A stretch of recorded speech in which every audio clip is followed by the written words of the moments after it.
Hey guys, today I'm working with a Whirlpool washer and electric dryer matching set, and right now I've got this guy set on a regular load. It's filling up with water.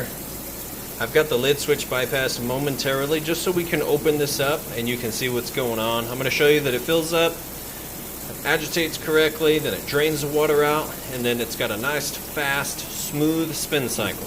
And of course there's a 28-point inspection to check everything electrically and mechanically to make sure everything works perfectly and there's no leaks or weird noises or anything like that.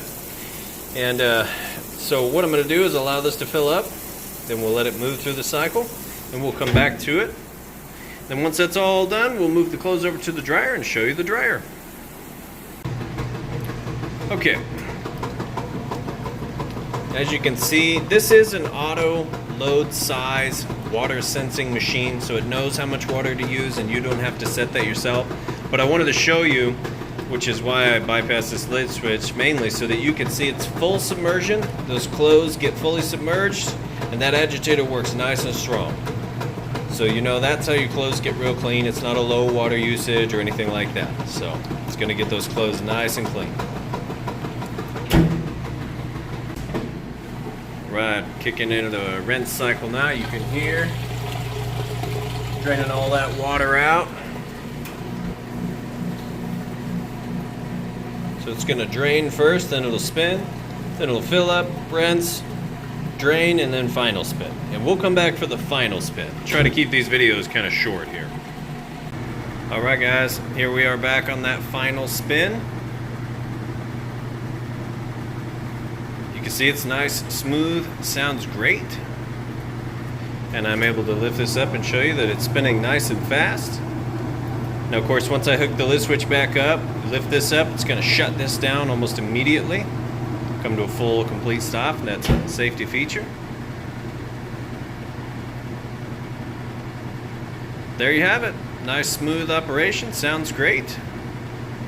It's been fully inspected and we'll let it finish up and move on over to the dryer. Alright guys, and now we got those clothes here moved over to the dryer. One thing I wanted to point out, though this door, the opening's kind of small, it's extra large capacity, you can see that the clothes, still plenty of room in there. So, you know, and that was about a max load for the washer before it'd be considered probably overloading it.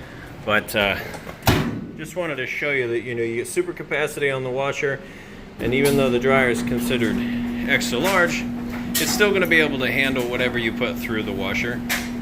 Just the opening, the door size is what's going to be a little bit different. And of course I'm going to do a little touch up on the paint right here. Always get a few little spots. Those will get refinished. Then I'm going to show you that it is in fact heating like it's supposed to be. Right in between those two red dots, that's where it's going to take its temperature measurement. So we'll go ahead and open this up. Shoot it right inside the heating element tube. You see plenty of heat coming out of that tube there. And that in turn heats the inside of your dryer from about 95 up to 195. That just depends on what you have the heat setting at, which is going to be controlled right here. You can do less dry, very dry on your automatic. You can just hit it on time dry and hit go, however you want to do it.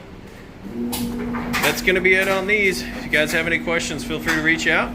Otherwise, I do appreciate you taking the time to watch this video. Thanks, have a great day.